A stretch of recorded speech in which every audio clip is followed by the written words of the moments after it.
ado, let me introduce my warm-hearted, incredibly wonderful colleague, Matthew Bertrand, um, dubbed the savant of rain gardens Well, by his peers, and I want to say people he has worked with in the community. He does have a master's. I have to look this up because I don't want to say the wrong thing. Just make up a master's for you. A master's of landscape architecture from U of M. He grew up in Arizona, and aren't we lucky to have him here in Michigan? So without further ado, here is Matthew to teach you the ABCs of rain gardens. all Welcome. right. Thank you so much, Laura. Thank you everyone for joining us on this Earth Day. What better thing to do on Earth Day than to learn about how you can bring rain gardens into your life? A great way to solve problems at home, common drainage problems, icy sidewalks, and to welcome birds, bees, and butterflies to your life. And also to be a part of Rouge River restoration. Rain gardens are the gold standard for the Rouge. We set the goal of 1,000 rain gardens by 2025, and your home landscape is a key part of that effort. So we're here today to learn how to get your lawn a job, to get it off of its feet and to start working for us as a community, start working for you at your home.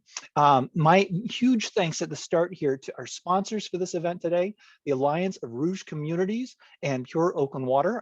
Their support especially is partially what's bringing us the 15 rain barrel giveaway that I'm very excited to offer to you all here.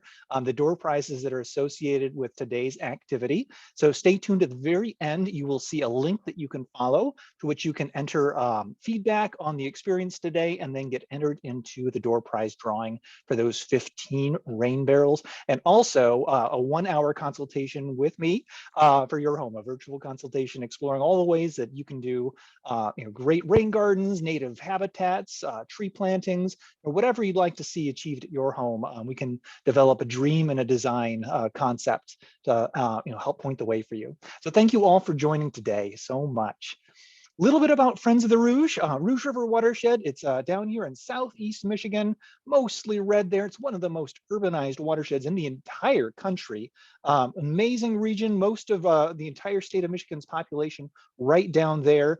We take people out every year to explore the river through our annual canoe and kayak trips.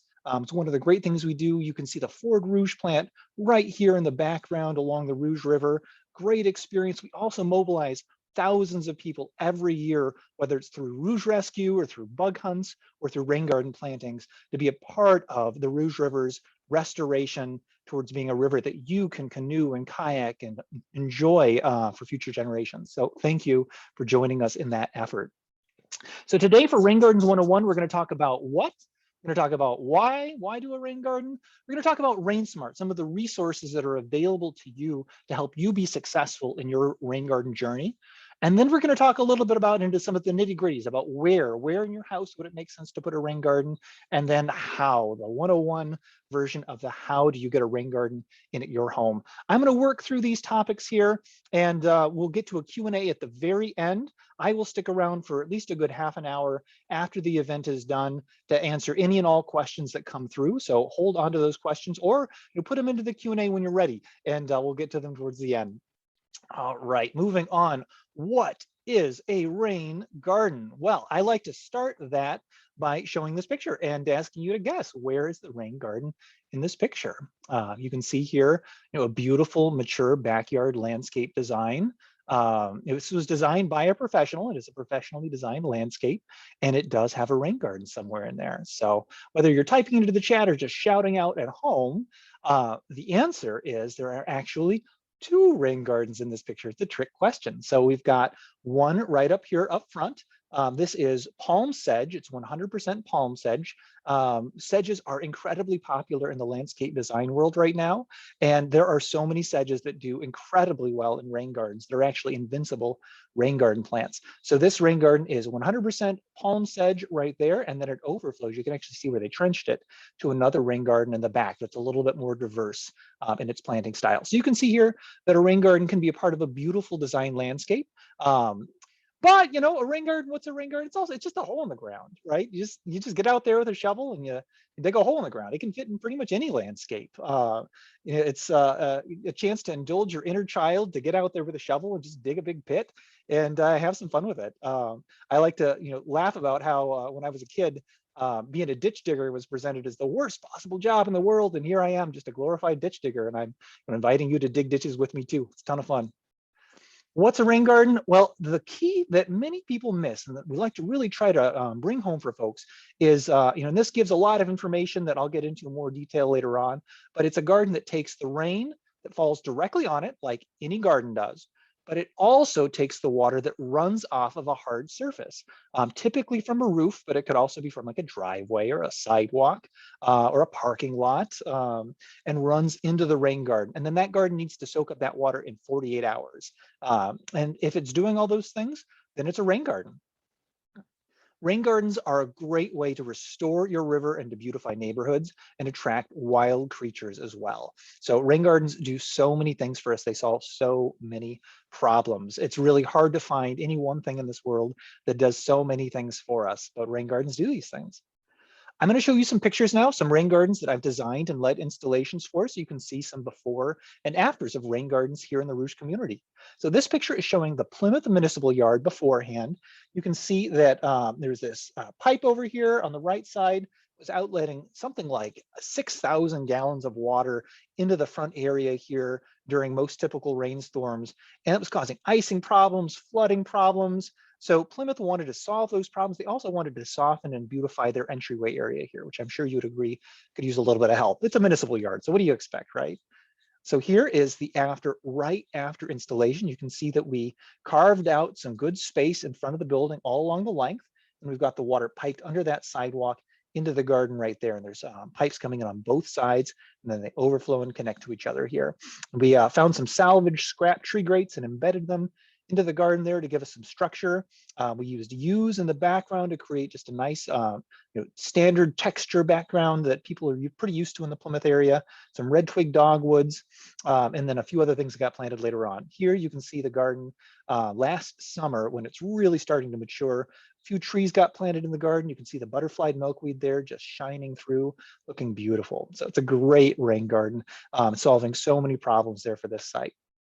Next, here's a Canton resident. So I remember, I think it was Maria joined us from Canton and has Canton clay. So this is the sample for you.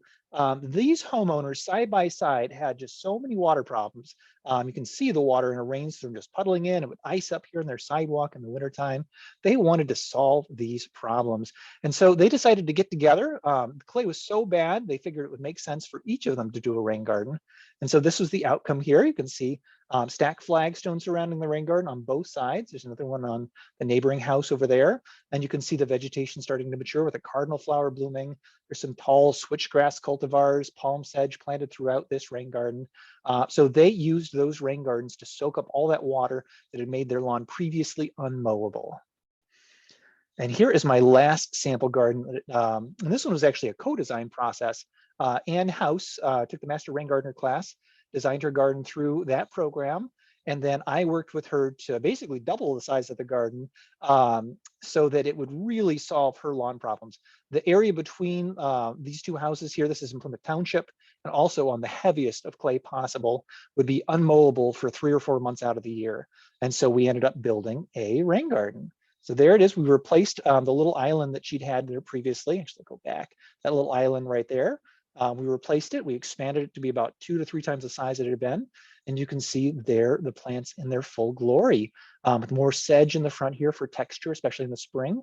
Black-eyed Susan's blooming, the cardinal flower blooming in the background. Anne gets all kinds of comments from her neighbors and has been super proud of the garden. Here's another shot from the backside. You can see there the iris. It's past the iris blooming season, but there had been a glorious dose of spring beauty there in that time. And you can see there the pop-up emitter is taking the water from the roof and sending it into the rain garden there. All right, so you've seen some rain gardens, but what do rain gardens look like generally?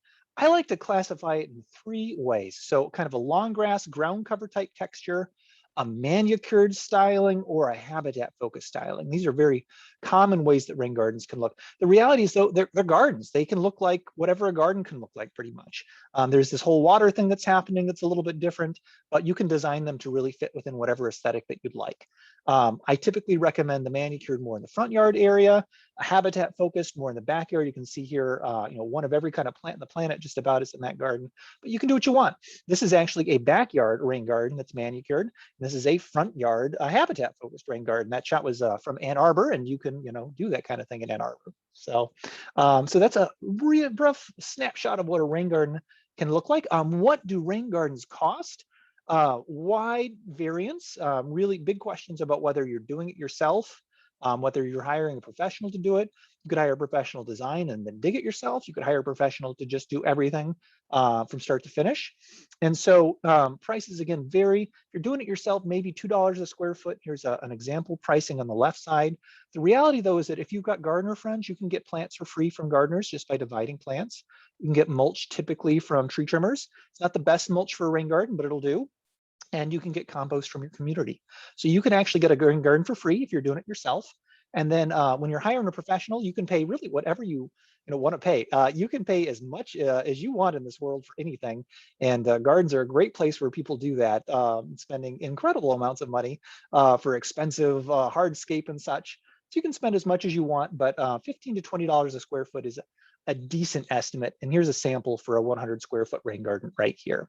It shows the different costs you might expect. But like with anything, you want to get quotes from a couple different providers and see what's really going to make sense for your home. All right, with that, I'm going to give you a story of a rain garden so you can see one homeowner's experience going from bare lawn to a lovely rain garden at her home. So here is her home here in Ann Arbor. I want you to draw your attention to the lawn space over in this side. This is where the rain garden ended up getting installed. You can see she's got a typical, foundation planting, new redbud tree right there, mature honey locust over here, and just bare lawn for the most part. She did a percolation test, and we've got info on how to do that on our website. And she had very heavy clay soil, so the water did not soak in very quickly. And then here is the professional landscape design that she got for her garden. So here's the house right here in the corner. Here's that fence. You can see the garden has a nice arcing curve around that redbud. And then it stops short of the honey locust because we don't want to dig really under that honey locust right there. So beautiful concept design. And here how it was executed. You can see the water comes underground and then comes out in a pipe right there into the garden. There's the first area where it fills up and then it overflows into a second area over here. Here's the garden year 2 spring starting to come in. You can see some beard tongue, some penstemon starting to bloom right there as a June blooming plant. We're actually a little bit past, there's wild geraniums there. Here, year 2 summer, you can see some nodding wild onion blooming in the front, some cardinal flowers, some echinacea in the background. Year 2, here's the fall. She's got some pink turtlehead blooming, some virgin's bower. And then in the late fall, you can see the beautiful reds of that wild geranium coming through, and then some irises in the background there with some yellow colors added to the garden. So Denise got so into gardens, to rain gardens, from having that garden installed, she decided to take the Master Rain Gardener class and design her own for another home that she has. So this is the design that she put into place, or maybe it's the other side of her house. I'm actually not sure. And then here is her. She's digging the garden herself. So this one she did all by herself. You can see it's a 2-tier garden. She's got some brick pavers for the top tier, and then it overflows to a bottom tier. And you can see she's bermed up. So some of the dirt she dug out, she piled on the bottom to make a berm. And then she used your plastic lawn edging all around it to keep the turf out. And there is Denise hard at work planting that garden. And then there you go. When she was all done, that was what her garden looked like, freshly planted. Let's fast forward, here's spring. She made a lovely spring garden, didn't she? She's got irises blooming in this picture. She's got, I can't even see what those pink things are. Maybe they're columbines blooming. Not even entirely sure. Lots of beautiful color in the spring. Early summer, it goes a little bit quiet for a bit. You can see lots of penstemon blooming. Those look like Michigan lilies, I think, and maybe some late wild geraniums blooming right there. Late summer, though, you can see it really starts to pop again with the echinaceas, the coneflowers blooming. There's daylilies blooming in the background. A lot of beautiful color coming in. And then on the 3rd year, she decided to actually back up. she decided she was not as excited about that berm in the front, and she wanted to get a little bit more of a defined front face to it. So she ended up extending those pavers to the front as well to give it a bit of a cleaner look there. And you can see here just the garden just thriving that third year. I'll add there's prairie dock in the background. That's that big light green leaf there. Beautiful native plant that does incredibly well in rain gardens. So wonderful garden. First she had a professional garden installed, and then she did it herself and has had a great experience with rain gardens. So with that, I'm going to say that's the what's a rain garden. I hope you have a sense at this point for what exactly we're talking about. If not, definitely add into the Q&A, but we'll see. You're going to see a lot more examples of rain gardens as we move through. And so hopefully you'll get a strong sense by the end of it. But now we're going to talk about the why. So why is it that we're doing these rain gardens? And so to really help you understand that, I love this picture from the Arbor Day Foundation that shows some of the common problems that we have in Southeast Michigan. During rainstorms, you can see the streets are flooded, right? You can see so many of our homes have giant puddles in them, have lawn drainage problems. The river is running dirty. There's erosion along the edge of the creek. Lots of problems that we're all dealing with, dealing with consequences of the stormwater problem that Southeast Michigan faces. So here is the solution, soaking up the rain. There's our after. That's what we're striving to get to. Friends of the Rouge has that 1,000 rain garden goal, a 100,000 tree goal, a 1,000 habitat garden goal, and a 6,000 rain barrel goal, all by 2025. And so that's how we're going to get there to that clean water future. I'm going to zoom in because it seems like a lot, but here's just one house right here. You can see what it looks like when we zoom into one house. So here's this one person with ponding water problems around their home. And here you can see they built a rain garden. They planted a few trees. It's about it. It's not a huge lift. 1 or 2 rain gardens and a few trees at your property can make an enormous difference in 10 years. And we all can be a part of making that change in our homes, and having those changes at home add up to big impacts across our community. Here's an example of some of the water problems folks are dealing with. This might actually happen to be my backyard. I was surprised to find a giant lake in my backyard in my new house that I bought a couple years ago. First time homeowner, not entirely excited to see this massive lake, but this lake messed with the wrong new homeowner. I was ready for it. So here is, and I'm a little embarrassed to show you my pandemic project from last year, just because it's not quite done yet. You can see the stacked cardboard where I'm going to be making a native habitat space.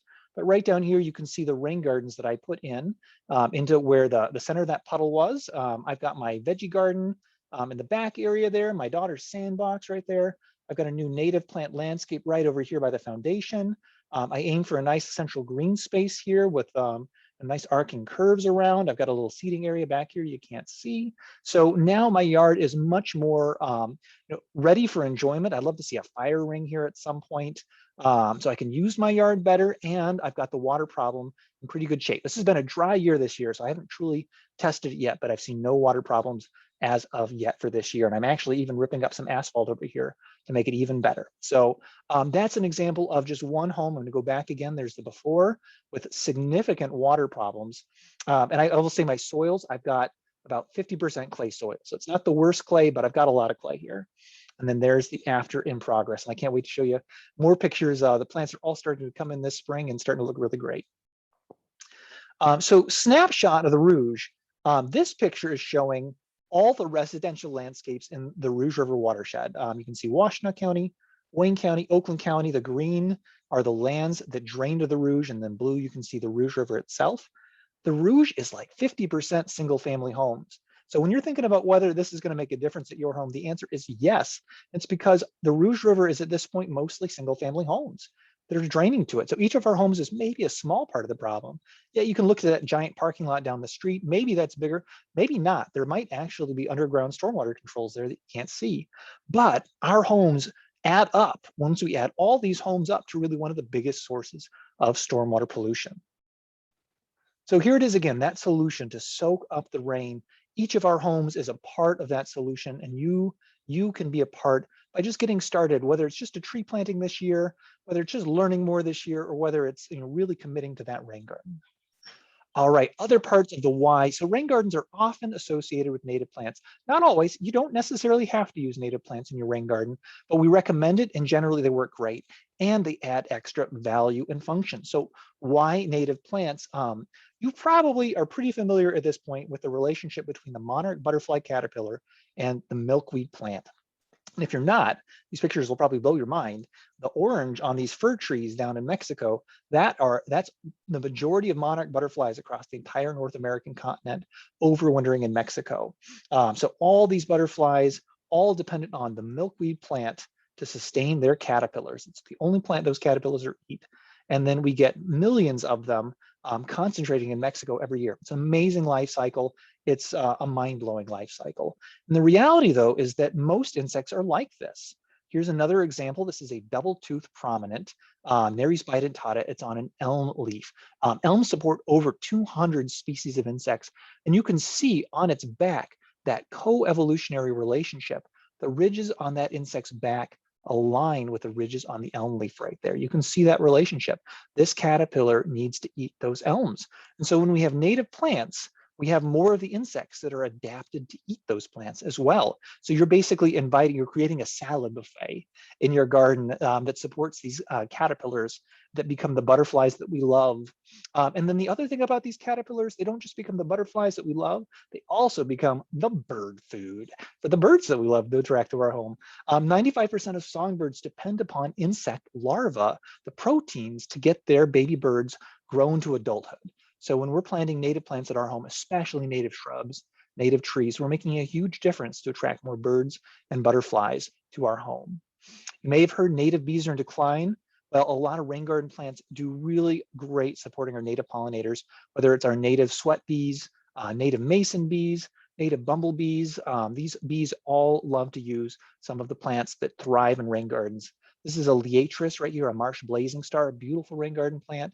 Asters work great in rain gardens as well. So your rain garden can be a part of the effort to save the bees, whether native bees or honeybees. And then lastly, your rain garden can also bring other kinds of life to your home. Here's a hummingbird on a cardinal flower, and you saw lots of cardinal flower pictures earlier. Cardinal flowers do great in rain gardens. So rain gardens are a great way to bring your lawn to life. Right, so that's the why. So you've got the what, we know what a rain garden is, shallow basin that soaks up the rain that's running off of a hard surface. We've got the why, all of our rain gardens and our homes together add up to a huge impact for wildlife, for solving stormwater problems at your home, drainage problems, and for helping to solve community problems.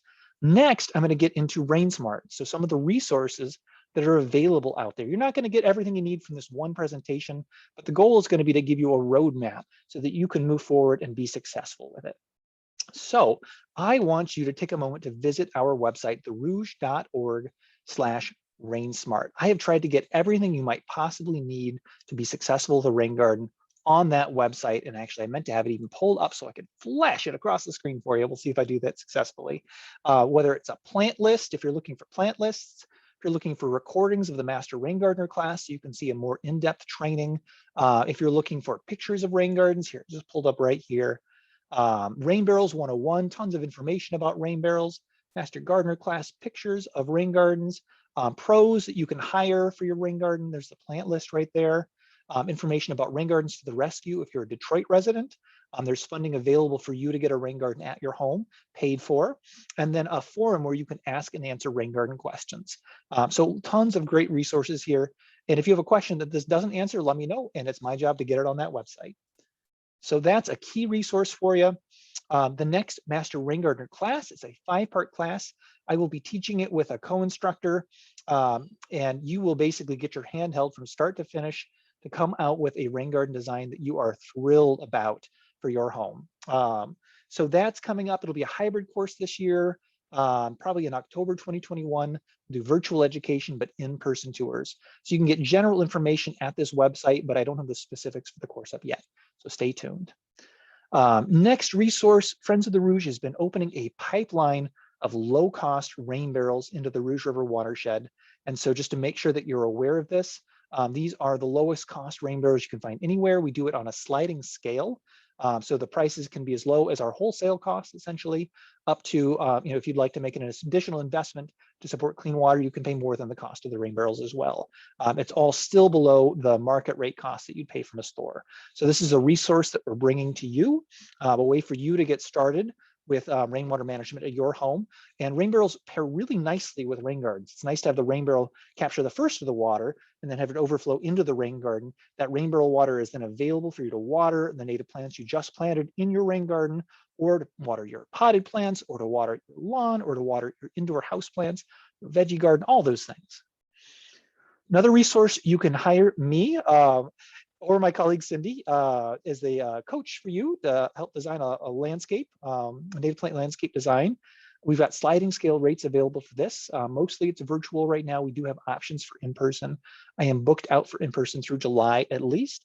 But here is an example of an outdoor classroom design I did for Salina Elementary in Dearborn. So that's one example for what you could get if you wanted to get a written plan. Most people, though, we just do an hour-long conversation to help kind of get you on the right track. All right, so that's RainSmart for you and some of the resources that are available. So next, we're going to get to the where. Where can a rain garden go? And we'll get into the how, and then we'll wrap it up and start getting into questions. So where? So the reality for a rain garden is it's really like any other garden. You're going to want to pay attention to, is there space for the garden? Is there light available for the garden? With a rain garden, though, you also have to be aware of, is there a water source? Can you get the water to the garden? Water goes downhill. So typically having the garden downhill from that water source is important, but there's ways around that. So here is an example. Here's one house that had roof water, it had driveway water and sidewalk water. It had this section of lawn right here. And all that water was going into that lawn space right there. So here, there it goes. Here is the after with that rain garden. That homeowner converted that whole lawn space into one giant rain garden. Here's another example. This is a pretty typical roof capture garden in a backyard space. So many homes in Southeast Michigan have giant lawn backyards, and it's actually almost harder to figure out where should the garden go in that giant lawn than anything else. But you can see here this garden had plenty of space and is taking up the water from that roof. Some folks will put it by their driveway. It can be a little harder to put it here just because you've got less control of the water, but the driveway water is actually the most polluted, so it's the best to manage. Here's Anna Cairns, a master rain gardener in Livonia, so Livonia Garden. And you can see her garden there right after planting. And then here it is a few years later, nice and mature with Joe Pye weed and an exotic Chilean flamingo that flew into roost. So beautiful rain garden. Here's another example. This is, if you're especially laying a new driveway, one of the best ways to capture driveway water. You can see it, a trench drain down at the very bottom. So the water runs into that drain and then it goes over into the rain garden. So that is a wonderful thing. It adds very little cost if you're rebuilding your driveway. Something to be aware of. So space must be downhill the water though. So maybe you've got this beautiful big green lawn area up here, but if your rainwater source is downhill, it's just not going to work. So that's really one of the most important considerations. You have to be able to get the water to your rain garden. You have to have enough sun, but the reality is that rain gardens in the shade are actually almost easier than dry gardens in the shade. So you can have a shady rain garden. Wet shade is easier. There are more plants that do well in wet shade than dry shade. So here is an example of a wet shade rain garden right here.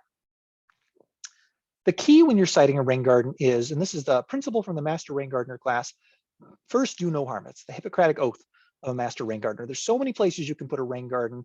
Number one is always making sure that you're protecting property, that you're avoiding creating hazards for yourself or others. And so once you achieve that, once you've ensured that, then it's open season about where that rain garden can go. So you want to make sure there's enough space, the slopes are right, avoiding obstacles, avoiding creating hazards. You're planning for an emergency overflow. So quiz out to y'all. You can shout out just yourself. You can type into the chat. What do you think? Is this a good spot right here, this green strip? No, that's really not enough space right there, is it? And then there's, looks like gas utility maybe right there. So that might be a good place to blow yourself up. If you're not careful. Don't want to put one there. But if you have a tight space like that, it might be possible to pipe it somewhere else where there is more space. Here's an example. These homeowners piped it out to their front yard where they had a ton of space. And here is the garden right here. I wish they'd done a little bit more about the open dirt right there, whether mulching or planting it. So that's something that could have been improved on this one, but otherwise a great functioning rain garden. All right, how about this one? So we've got the downspouts right there, open lawn space. Is this a good spot? Shout out or type it in, whatever you'd like. No, this is not a good spot for a rain garden, too close to the house. We want to keep these things 10 feet away from your house to avoid any issues with the basement or foundation. Good rule of thumb. And also there's a tree right here. So we want to be careful about digging near that tree. And we don't necessarily want to dig even on this side under the tree. Okay, moving on. All right, how about this one? Oops. Oh, I surely didn't give it away there. How about right here? Is this a good spot? No, it's not a good spot. Too close to the tree, right? We do not want to dig under the drip canopy of a tree. So the outer edge of the leaf, line down to the ground. That's your rule of thumb. Some trees, yes, you can dig closer to. Some trees you might want to be farther away from, but the rule of thumb is that drip line right there. If you start digging your rain garden and you find giant roots, that's a sign for you to stop and step back and assess. Is this a safe place to put a rain garden? All right. With this one, you could possibly pipe it farther down the way, away from the tree, getting beyond the drip line. All right, lastly, how about this one right here? You've got water coming down onto the driveway. I mentioned earlier, worst water for water quality. And also in this spot right here, I'm probably creating a, oops, my slide's not working quite right. There we go. Slipping hazard here in the wintertime. Whenever you've got water outletting onto a hard surface like that, the water tends to sit there and it freezes. You got a freeze thaw cycle happening. And you got this poor guy who's just walking around minding his own business and whoop, down he goes. So that's a problem there, right? But it's a difficult one to manage here. You've got just this little teeny tiny space that's too close to the house. So you don't want to put it right there. But what you can do, it's not impossible, and the internet tells you how. There are a million ways to tunnel under a short sidewalk like that to get the water more over here. Here, there's some space. It's a little hard to say where the property line is here. You want to watch out for that property line, but there might be space here for that water to go. And if you do it right, notice that air conditioning right there, not really the most attractive of views as you're entering your house right there. So you can think about trying to use that rain garden to get extra function, to buffer the sights and sounds from that air conditioner. That air conditioner probably makes a lot of noise too. So this is a harder one to do, but it's worth the effort. You're solving so many problems by getting that water away from this area, and then over here where you can create buffers and screens against your neighbor's infrastructure.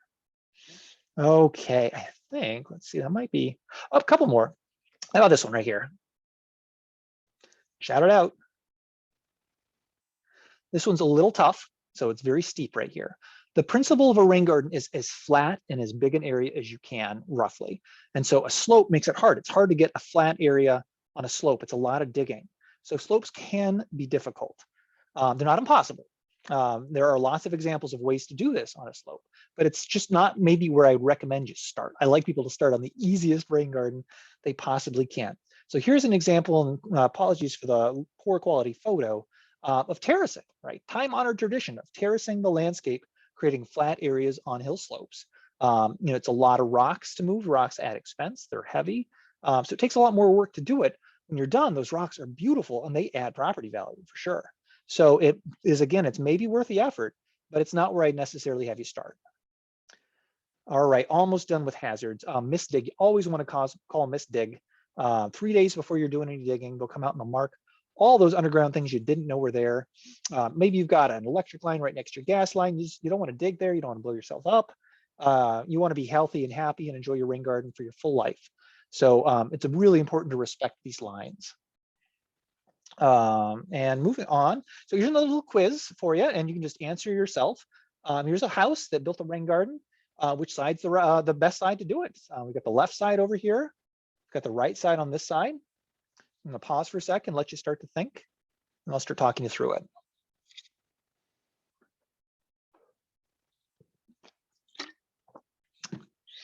So on the left side here, let's see. So there's a tree right here. So we've got some tree roots to avoid. So we probably want to stay some distance away from that. There's a downspout. Can't really tell. There's probably one right there behind those arborvitaes, or there's one right there.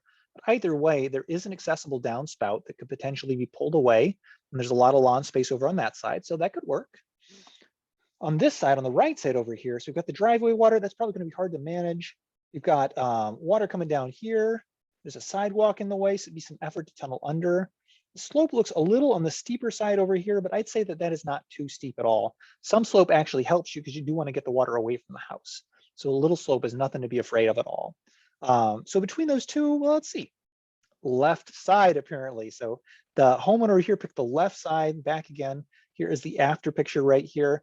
Pretty typical. You can see the berm right there. This isn't, I'd say, my best example from an aesthetic standpoint. The berm is pretty sparsely planted at this point. I think there's wild strawberry there, starting to fill in, but it hasn't completed the job yet. So, but you can see there's some liatris, some blazing star, some golden black-eyed Susans blooming, and some probably switchgrass in the back there. So there's some nice plants coming together. Just needs a little bit of help in the front, maybe. Okay. So hopefully now you've got a sense for some of the key obstacles to avoid. Once you avoid those obstacles, you can pick where it goes, and you can pick where it's going to be pretty. I typically recommend sometimes trying to connect it to, say, a foundation planting. I typically recommend you pick the smallest garden you possibly can in the backyard, so that way you've got some room to experiment. You're going to learn so much from doing that first one. And if you keep it small, you're going to keep it manageable. You'll get it done, make some mistakes. You'll have some incredible successes. You'll learn a ton, but by having it small, it's easy to correct those mistakes then. And then once you've done it once, it's so easy to do more. And I typically recommend doing several small ones rather than one giant one. So if you've got a couple downspouts, try to do a couple small ones rather than a giant one taking water from multiple downspouts. You're going to be so much happier for having started small and then grown over time rather than starting with a gigantic one. So those are my wheres. I'm sure I can see there's some questions building up. It's 12:36. I'm going to spend the next 10 minutes getting through the how, and then we'll have 15 minutes at the end for questions, and I'll work through your questions. So many of your questions probably relate to how, so I think I'm going to anticipate a lot of them here. So sizing is one of the next big questions. How big should the garden be? So I want you to remember the 20% rule and 6 inches is a depth. Those are very typical. That's average for Southeast Michigan. Most people are in those categories with some exceptions that we'll talk about. So 20% of what though? So here is one roof area going to a downspout. Here is another roof area to this downspout, another downspout back there. So you want to measure the roof area that would be draining to your potential rain garden or other hard spaces as well. If it's getting sidewalk or patio or driveway water, any of those hard spaces, but it's typically roof. And we want to measure it flat. We don't want to measure the diagonal. We want to measure flat. So here is, let's see if it moves forward. Here's an aerial right here. And you can see a roof. And then 20% of that roof right there. And then you can see the garden is about the same size. And there's the 10-foot offset away from that house. I mentioned getting it close to your house earlier. And it's because, so 10 feet away, but then closer. So you've got less to pipe to get the water into the garden. And you can maybe tie it into any foundation plantings in these areas. That tends to work pretty well with a rain garden. So, or another way to think about it is that rain gardens often end up being about a parking space size, roughly, give or take. And so with that 20% rule, that means a rain garden can be as big or as small as you want it to be, really. So here is Mallory Wilczewski's rain garden. She's a master rain gardener, and she wanted to build one on her back patio. So she's got just this little teeny tiny chunk of hard space here. And you can see, maybe it's 10 feet and here's like 2 feet or so, something like that. So just, hits that 20% rule so easily. Teeny tiny rain garden for a teeny tiny hard surface. This is great. You can have all kinds of teeny tiny rain gardens everywhere in your house. And that's just smart gardening. That's just managing the water where it falls, that you're keeping the water from becoming a big pooling problem somewhere else. So this is, this garden probably took her like a couple hours to dig at the most. Very easy project. And it's where I recommend you start. So you just get that nice, easy practice. But there are variations to that 20% rule, and it's really soils based.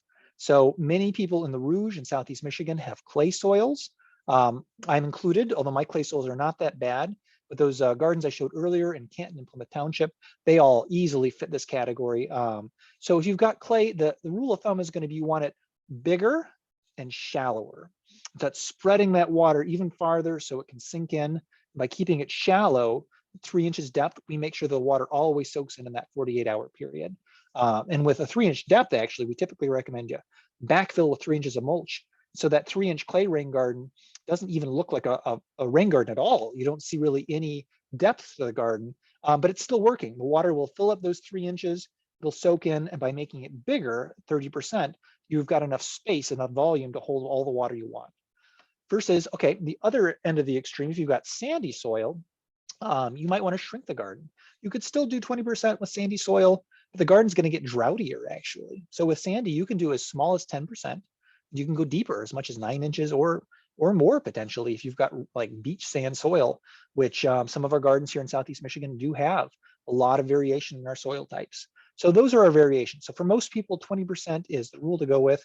If you've got heavy clay soils, 30% is the way to go. If you've got sandy soil, you can make it smaller at 10%. Or the reality is as big as you can make it. So even if you've got clay soil, if you can't get it to 30%, make it as big as you can make it, and it's an improvement. By keeping it at 3 inches, you're never going to have a standing water problem. The water will always soak in. So as big as you can make it is always also a fine answer. So I'm going to give you a couple sample rain gardens here to help you think through the digging. I like to give people, there's 3 different like archetypes of ways to think about sculpting a rain garden. It's 3-dimensional. It's not the kind of gardening most people think about. This is one of the hardest things, is to get your head wrapped around how to make a 3-dimensional model for what your garden needs to look like. So this is at the zoo, Detroit Zoo. This is the new Buddy's Pizza location. And this is a garden I designed a year or 2 ago we built. They'd had massive flooding around this ancient ginkgo tree. They were concerned about the tree's health. So we piped the water to an outlet pipe right there. And apologies, this picture was in fall, right after planting. So it doesn't look the best, but you can see the topography really well. So it's a really useful picture. But there's a pooling area back here, and then it overflows over to here, fills up, and then overflows out the back at the end over there. So with this one, there's a high water table. We didn't really want to dig. And so we wanted to just add soil in. The zoo had these resources that had a ton of soil, ton of rocks. And so we literally just added soil all around. It's like a 360-degree berm around this rain garden. That's a way you can do it. It's more expensive, but if for some reason you can't dig, this is one way that you can still build a rain garden. The key with a raising up berm garden is the water has to be able to make it over the berm somehow, which can be difficult. So here though, we elevated it, it splashes down. It's a water feature. They talked about making a mural back here sometime. So beautiful, beautiful rain garden in the making. Next, the big dig. So just hauling all the soil away. This is Plymouth Township Park before, and there is after. We hauled away about 90 cubic yards of soil for this rain garden, a huge digging process. There just wasn't space to put the soil with the way the topography was working here at the garden. And so we had to haul it away. And that was so much soil, we just couldn't just dump it anywhere very easily. You can see we did a nice rock wall in the back area to account for the steep grade. There's a big slope over here. And so even though we had to dig down a bunch over there, this garden still only holds about 6 inches of water total, even though it looks very, very deep. So the big dig is a way to do it. Just digging down, and then you get your garden. If you don't like a berm, then this can be a way to go. You end up without a berm by doing it this way. You end up having a steeper area in the back of the garden rather than a berm in the front of the garden. And then lastly, this is the strategy that works best for most people, is the balanced approach, where you dig a little bit and then you pile with what you dig and you make a berm. So this is Geneva Presbyterian Church in Canton. And this was fun. It's a 3-tier garden going down the hill slope. We dug out the middle, piled it around into perfect circles. So it's a great geometrical garden, and each circle gets bigger as you go down the slope, basically. And so the upper tier has to be gardens that can handle being under a lot of water because it's the wettest, and then it gets drier as you go down. But you can see we found places to put all that soil. So soil was not hauled off from this. That makes it cheaper, it makes it easier to dig because you don't have to dig as deep. So here is an example of how that works, a schematic. So on the upslope area, digging down, basically. And then on the bottom slope area, piling and making that berm. And you can see flat, flat, flat, flat, flat, flat. We want this garden to be as flat as possible to spread that water out. If you don't have it flat, if you've got, say, the low point over here, this area is going to be really, really wet because all the garden's going to drain to it. So if you can make it flat, that spreads the water out, and that makes the garden work its best. And then here you can see 3 to 6 inches of water, depending on your soils, filling up next to this garden. So here's an example of a resident that did it, Brenda Dietrich, master rain gardener in Grosse Pointe Farms. So she dug out and she piled on the downslope area there. So oftentimes though, when you do it like Brenda did it here, you might still have some soils left over. So what do you do with those soils? A couple options. So you can just make a bigger berm. For example, the berm doesn't have to be the bare minimum sort of boomerang shape that we often see. You can make it bigger. Here's an example, right? People make berms all the time. It's a very standard landscaping practice. And so you can just dive into that berm and just design a whole big berm associated with your rain garden. This looks like a Dr. Seuss landscape. So I don't necessarily recommend you make your berm look like that, but if that's what you like, then have at it. And then here is an example of a garden where I did that. This is Holsing Elementary School. This is about a year after it was built, so it's a little scraggly still. Wild strawberry filling the front of the berm, but there's just a gigantic berm in front here. We designed it basically to have a native plant landscape next to the rain garden environment itself. So that's what one thing you can do with that soil. Next thing you can do is haul it off. So many landscaping companies will drop off something that you can put some soil into.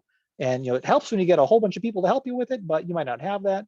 Either way, you can haul off. This one will take about 5 yards of soil. It's one way to send a little bit of soil off and it doesn't cost too much. This thing cost about 75 bucks a day and then $5 a yard. So it was like 125 bucks to haul that soil off, 5 yards of soil. Okay, so I'm going to move on from digging now and get to plants. And then once we're done with plants, that's going to be when I stop and take questions here. So plants, it's a rough life. And I know this is, everyone wants to start at plants, but we had to do the digging first because until you know what the soil, the sculpting is like, what the water conditions are going to be like, you won't be able to pick your plants right. But once you get all that stuff done, it's easy to pick plants. But it is a rough life for rain garden plants. It's a little different than most other gardens.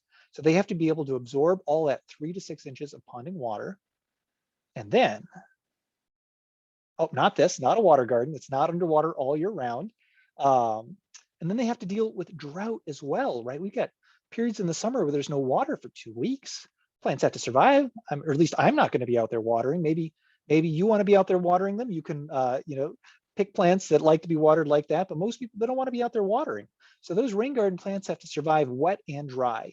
And that's really what makes up a rain garden plant, is that tolerance to both wet and dry conditions. And so on our website, therouge.org/plants, you can find multiple plant lists. There's a graphic top 20 most reliable plants for rain gardens. These plants work in almost all sun conditions and almost all moisture conditions as well. So it's really hard to go wrong picking these plants. There's also, for people that are not afraid of giant spreadsheets, there is a giant spreadsheet, and I'll step into it and show you some of the key information from it in a sec. And then I also have the start of a common ornamental plants for rain gardens. If you're not into native plants, here's a list of plants you might look to start, but these have not been tested. So this list, the downloadable recommended plant list, has been tested by hundreds of gardeners over 10 years in Southeast Michigan. The ornamental plant list has not. So you'll be a pioneer. And you should keep track of your experience if you do that and let us know. And then we'll be able to build up our community knowledge over time. So zooming in, here's that crazy big plant list. It's not that bad once you start diving into it. But I want to zoom in and show you a few really important details. So the moisture column over here, and it's got D for dry, M for medium, MS for moist, W for wet. That is the most important detail for you to pick your rain garden plants. So pay attention to that. And then the other thing you should know is that there are great comments about the aesthetic appearance of these plants, actual gardeners' experiences with them. So lots of good information to help you pick plants and be successful. So this is 10 years of Southeast Michigan rain garden experience here in one plant list. It's the best to work with. So this is showing how to pick plants then using that spreadsheet. So there are 3 common zones in a rain garden. There's the bottom, the wettest zone. There's the slope, which is a little drier, still a little wet. And then there's the upland area next to it, which is whatever your typical garden at your home would probably be like this area. But if it's a berm, it's going to be a little drier. Berms tend to be a little bit droutier. And so depending on your soils, these will be what kind of plants you want. So if you've got heavy clay, you're going to want plants that can tolerate wet conditions. If you've got sand, then you can get by with plants that just are medium tolerant and don't even tolerate moist or wet necessarily. And then if you've got more average soils, you're probably going to want things that are more like the moist, maybe some wet. Some plants cover all these grounds, in which case you've got a really resilient plant that'll work in all these conditions. On the side slope, it might be dry if you've got sandy soils. If you've got heavy clay soils, it might still be pretty moist. You might be able to want some plants that can still handle a fair amount of water on the side right there. But they don't necessarily have to handle the full wet. And then in that upland area, D to M, so dry to medium, If it's sandy soils, you're going to need drought tolerant plants in that berm area and in that upland area. But if it's just average soils or clay soils, medium plants will probably be just fine. So this is your key. Remember this sort of schema. What's the zone area you're planting in your rain garden? Is it the bottom? Is it the slope? Is it the top? And then look at that plant list. Or if you don't want to look at that plant list, just look at the foolproof top 20 plant list. And then those plants work in pretty much all conditions. So with that, a couple more things. Here's just pictures to show you what some basin bottom rain garden plants look like. Some of our just gorgeous plants that are out there, and you've seen them in lots of different gardens that I've shown. Fox sedge, beautiful rain garden plant, ground cover texture. Wild iris is bulletproof. Both these plants are impossible to kill just about. You can get ferns, you can get lobelias, swamp milkweed, prairie dock has got great texture. Umbrella sedge was in a couple gardens earlier. Sensitive fern is a beautiful fern texture. Astilbe cultivars, that's one non-native plant on this list that do well in rain garden bottoms, and so on and so forth. So many beautiful plants. And so with that, I'm going to wrap it up here now. Encourage you, if you've appreciated this presentation today, if you're interested in learning more about Friends of the Rouge, if you're interested in being a bigger part of your Rouge River's clean water future, I encourage you to visit therouge.org/member, become a member today. Or if you're not up for that, but you still want to give back for this experience, feel free to go to therouge.org/tip and just leave a tip for your time here. It's entirely up to you, not required, just if you're feeling moved that way. And then with that, I'm going to wrap it up. River of gratitude once more to you for being here today on this Earth Day, becoming part of your community's clean water future. Thanks to the Alliance of Rouge Communities, thanks to Pure Oakland Water, thanks to all you for all of your support. And I'm going to wrap it up before the Q&A. Here is the door prize link right here. So make sure you get to this, therouge.org/eval. It's in a workshop evaluation.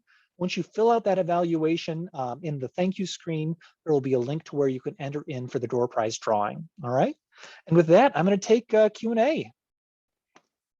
Open up that Q&A, and I'm going to get started in the start and work my way through. There are 21 questions in here right now.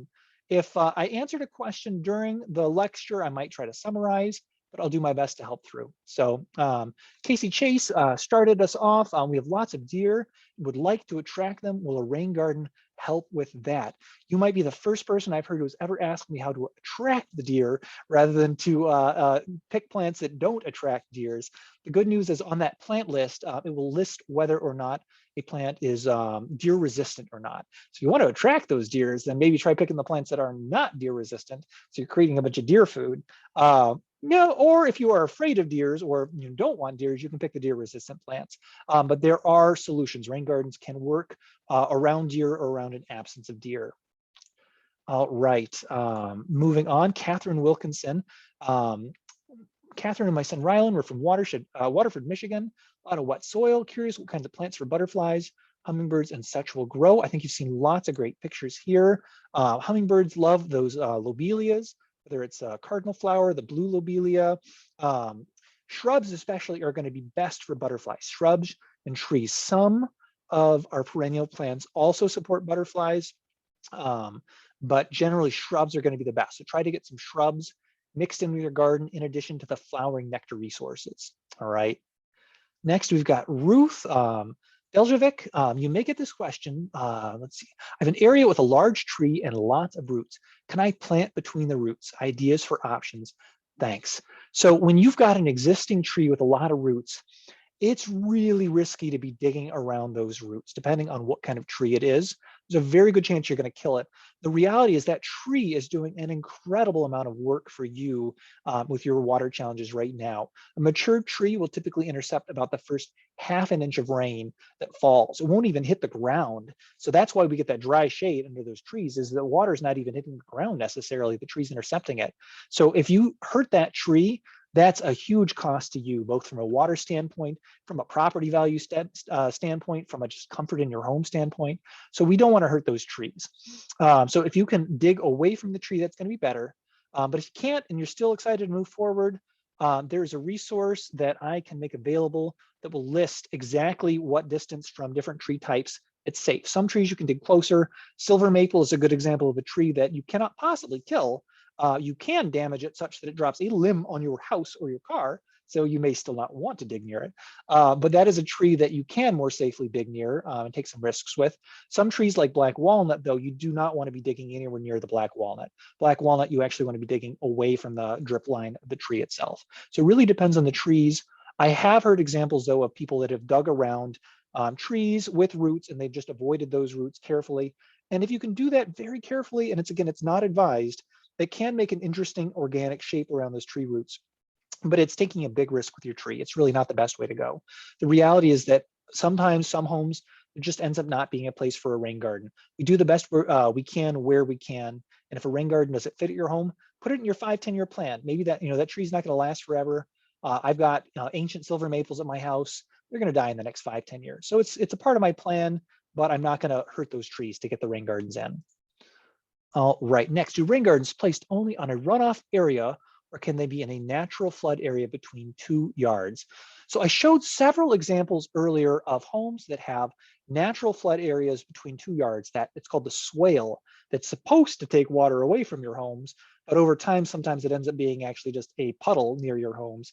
So the reality is you're going to be better off building 2 smaller ones on each of your homes rather than one big one in the center. That is the reality of the situation. That low point, sometimes people have high groundwater table issues. And so that low point is going to be the space where the water soaks in the slowest. If you can build a little higher, a little drier, 2 small ones on each of your properties, like I showed for that Canton photo where those 2 neighbors did it, that's going to be your best solution. And it's going to be easier. Just start with a 1. It's going to be a smaller garden. It's going to be easier to work with. You can get it in, and then you can help your neighbor to do theirs. Once you do yours, it really helps to showcase, here's the solution. Here's how we do it. It's easy. It looks great. You can do it too. Working together, we can solve that wet patch area between. Starting in the wet patch, it's just a much harder area to do it. It's getting more water. It's hard to get it to be big enough. And by starting with a bigger garden like that, there's a good chance you'll never start just because it looks like too big of a project. So start small, start on your property. If your garden alone doesn't solve it, that's a great conversation with your neighbor then to say, hey, I did it and you can do it too. And then that's how we'll solve this problem here. And if that doesn't work, after you get those 2 rain gardens in, if it's still too wet to mow, I would just convert it at that point to a native sedge wetland planting. You can have like a no-mow, low growing sedge, like 1 to 2 feet tall across that whole lower drainage area. It's going to look great. You don't have to mow it. You don't have to worry about it at that point. So that would be my recommendation. Try to deal with that low natural flood area between your yards or in the back or wherever. Same principle applies. Starting in that low puddle area is not always the best place to start. Maybe it's right in your specific situation. Every yard is different. Sometimes it's going to be right, but generally for most people, it's going to be good to start farther upstream. All right, working through. Katie Gillies, in my yard, the sunniest area I want to have a vegetable garden is also the place where the flooding occurs. I was hoping to put a rain garden near the vegetable garden so I can control flooding enough to also grow food plants. Does that logic work in real life? Are there any other issues with putting a rain garden and a veggie garden near each other? Great question. Putting a rain garden next to a veggie garden is a great idea. I actually showed it in my house. I've got my veggie garden and I've got my rain garden right next to it. So native plants, actually MSU Extension has a ton of research on using native plants to attract natural enemies, insect predators that are going to eat the garden pests. So by having a rain garden, you're getting native plants, you're attracting insect predators. That is going to make your food garden work all the better. You're also going to be attracting pollinators. So you're going to get more pollination in your food garden, and that's going to make it so that your food garden grows more better food. So rain gardens and food gardens work really great side by side to each other.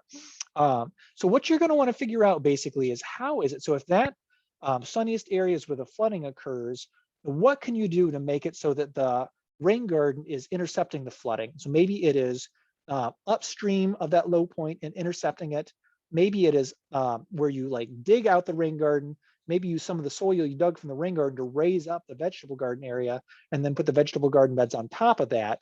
Maybe there's something like that you can play with. Typically the subsoil for the rain garden is not good planting soil though. So I wouldn't try to plant in any of the soil that's dug up from that rain garden, but maybe you can use some of the soil to elevate the area for raised beds or something like that. But I would definitely recommend trying to pair these things together. Next, Heather Christie, never thought of using a rain barrel on my concreted part where I can't put a garden. Thanks, so excited. I am so glad you saw a new idea here to inspire you. Thanks for sharing that. Joy Francis, do you want to do a rain garden if you do not have water problems? Well, my answer to everything in life is always, well, yes, you want to do a rain garden. Maybe you do, maybe you don't, but I would certainly encourage it. Even if you do not see a water problem, if it's draining effectively during most rainstorms, the reality is that we're going to get bigger storms that come. It's a 2-year, 24-hour storm is a technical word for it. That's going to be a big storm. Think about like your 2-inch storms, your 3-inch storms. And so even if you're not seeing water problems most of the year, having a rain garden in place for when we get some of those bigger storms in helps you be a part of the community solution. And the reality is that almost everyone has water that's shedding off of their home, even if you're not seeing it. Even if you've got really sandy soils, there's still going to be some water coming off. Probably your driveway is where the water is coming off. So even if you're not seeing water problems, your special challenge is going to be, can you get that driveway water, capture it and get it onto your lawn space? And then that is going to be how you can be really a part of some of these solutions here. All right, got that one. Next, anonymous attendee. When you make a rain garden, if clay soil, do we need to remove clay soil first and then create the rain garden? Yeah, I kind of skimmed over this a little bit. That would be recommended. So typically, I showed, digging on the slope. Let's see if I can get this, pulling away a little bit on the top, piling up in the bottom. For most rain gardens, it makes sense to amend the soil a little bit. So that would be then digging maybe an extra 3 inches down below, setting that soil aside, and then adding 3 inches of good amendments back in. That's sort of the bare minimum recommendation for most people. If you've got heavy clay, you probably are going to want to do that. If you've got average soils, you might not have to. Actually, your soils might be good enough. If you've got extreme sand, you might want to add in some compost as well. Compost works in both clay and sand. With sand, though, it's less about improving drainage. It's more about making sure that your garden holds some moisture back so that the plants have moisture during those dry periods. So for most gardens, it makes sense to dig at least about 3 inches extra deep and add in maybe 3 inches of compost in there until that in the soil. That's going to make the garden work its best. You might get by without it, but it would be recommended. In some places, you're going to see guidance to dig like 18 inches deep, 2 feet deep, something like that for a rain garden. And that is, I don't expect any of you to do that. That is something for a heavy excavator to come in and do. It is a very good practice in heavy clay soil. It is definitely a good thing to do. But what it really ends up making sense for is where there's not a lot of land area to work with. We've got to make a garden that is very small and does a lot of work, and especially on heavy clay soils. That kind of really deep digging can be useful, but it's just not what I expect any resin to do, and you just don't have to do it. There are hundreds of examples of rain gardens. I've showed you several here today where they dug only 3 inches down, added it back in, 3 inches of compost, tilled it in, and the garden works great. It's really that key for heavy clay, that 30%, making it bigger and then making it shallow 3 inches deep, where you just don't have to dig that deep. But if you were digging like the 18 inches deep on heavy clay, you could make it a much smaller garden. So if you've really got a tight footprint, you've got a really big water problem, maybe it makes sense to have a professional come out and design something that's going to be a little bit deeper. All right. All right, Eliza Christensen, what is the URL for the Rain Garden Hour Consult? therouge.org/coach is going to be my shortest way for you to get there. therouge.org/coach. Take a look and let me know what you think. Next, we've got Rebecca Jacokis. How deep does it need to be dug out? So there's the 3 to 6 inch final depth. That's going to be what you're aiming for at the end of the day, right? But how deep it needs to be dug is going to really depend on a lot of the surrounding slopes. You might need to, if you've got a really flat space, for example, you might need to dig, and you've got a garden that's far away from your house, you might need to dig a little bit deeper so that you can pipe the water into the rain garden. So it's going to be all about elevations. You need to make sure that the rain garden is deep enough that the water will flow downhill to get to it. And then you need to make sure that the garden is able to overflow as well to wherever it's going to go after it fills up, because rain gardens always fill up. They always end up overflowing no matter how big you end up making it. But in most people's situations, 3 to 6 inches ends up being the final elevation, plus then that extra 3 inches we just talked about, so you can add some soil amendments in. Kathy Walgren, does reducing the runoff to the river cause the river to shrink? We love to see the river. That is, yeah, right. We're all about being friends of the river here, right? At Friends of the Rouge. So the reality is your river will love your rain garden. I actually kind of glossed over this in the presentation, but if you travel back in time, 300 years, the way the whole world worked was like rain gardens everywhere almost. We didn't have asphalt, we didn't have concrete, we didn't have hard roofs as much. And so most of North America here was natural forest environments with deep topsoil and like a 2-foot layer of leaf litter actually in many places because we didn't have earthworms at the time to break things down. So it used to be just like giant rain gardens everywhere, and the water would soak into the ground and then it would flow through the ground slowly to the creek.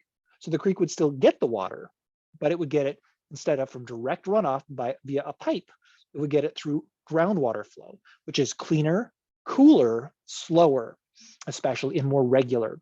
The issue right now is we get a big storm that comes in and all the water just gushes to the river and it explodes through, it carves out the banks. It kills anything that's living along the edge. It makes those rivers inhospitable to life. So by using a rain garden, the water is still going to get to the creek. It's going to get to the creek during the driest period rather than during the storm. So it's actually going to help your river look higher in the dry summer period. Many rivers in Southeast Michigan, many creeks in the Rouge during the hot summer period are like trickles and just look kind of dirty. And it's because there's not that groundwater flow to keep it flowing throughout the year anymore. All right. Tina Sieber, do I have to get permission from the city to do a rain garden on the grass between the road and the sidewalk? Probably. The answer, if in doubt, is yes. That is the right-of-way area. That is community property. It is publicly owned. It is not your property. And so the answer is yes, you do need to get permission to do a rain garden in that area. And you may or may not get it depending on the community. Most communities want to see rain gardens. Most will probably try to work with you. If the first person you talk to doesn't want to work with you, keep trying to find somebody, because in every community, there's somebody that wants to see right-of-way rain gardens. Those rain gardens, especially if they're taking the road water is the most polluted water. You are being an angel on behalf of your river if you and your right-of-way are capturing road water. And so you do need to get permission, though. There's oftentimes utilities there. There are extra concerns about vehicle sight lines. You want to make sure you plant low growing things so you're not obscuring people's views. That will help people be safe as they're driving through your neighborhood. And then there might be other concerns that they have that they would want to share with you. So yes, you do need to get permission before doing it in the right of way, and you will probably get it. You might get it with guidelines, but you will probably get it. Next, we've got Sharon Butcher. We have underground downspouts. How would it work for a rain garden? So I oftentimes pipe my downspouts underground, and I just have them outlet to a pop-up emitter at the end, which brings the water back up a little bit and into the rain garden. So that can work well. The issue is going to be slope, right? If your yard is super flat, you've got these pipes underground, you might have to dig your garden deeper to be able to make it so that the pipe can empty into the garden. So that's going to be the one challenge for flat spaces. But if you've got like really good, it's called positive drainage where the house is here and the landscape is sloping away, you can have those pipes easily get into the rain garden. And having the pipe go underground, what I don't like about that is that then people can't see how the water is getting there as much. But it is just a really robust way to get the water away from your foundation. So those underground pipes are really just a good way to go. Because again, the Hippocratic Oath, we want to make sure that we're protecting property first and foremost before we're building rain gardens. All right. Next, we've got Bonnie Johnston. Can you make a ditch a rain garden? The answer is yes. Many people have done it. I did not show any pictures here, but if you want to contact me, I can try to forward you some pictures of ditch rain gardens. There are tons of them out there. The ditches tend to be almost like wetlands, potentially more like than like rain gardens, but many of the rain garden plants are wetland plants and will do fine in those areas. You're going to get road salt. It's going to be a harsh environment. Every now and then the county's going to come out and just dig it all up and make it disappear. So you need to be a hardy gardener to be able to do ditch rain gardening. But many people have done it and done it successfully, and you can too. Next, we've got Katie Gillies. What distance from fencing would be appropriate? I noticed in a few examples, we were near the fence line. Is that okay to do? So the key is going to be any kind of foundation, getting water next to it, it might create some risk. So if that fencing, if it's just wood embedded in the ground, and if it's untreated wood, that would be the extreme bad example. Then having water soaking in next to it, that wood is going to rot. If it's pressure treated wood, so that it's got some moisture protection, rot protection, then it's going to be less of an issue. If that fence is embedded in concrete, then the wood is going to be protected from the moisture, and the worst thing that's going to happen is just freeze thaw, a little bit of movement in the fence. So those are the risks. Now, risk to a fence versus risk to a house, right? I am just much less worried about risk to a fence than I am risk to a house. The consequence is just not nearly as high. And the reality is going to be that you're just not going to see that big of an example probably near a fence line. If you've got sandy soils, especially, I would expect really no issues with a fence line. If it's average soils, probably no issues. If it's heavy clay soils and you don't have like a good concrete pad around it, because there's a better chance of some freeze-thaw movement of the fence with heavy clay soils. Bonnie Johnston, what about deer? We answered that before. Take a look at deer on the plants list, deer resistant, and that'll let you know whether you're trying to attract them or scare them away.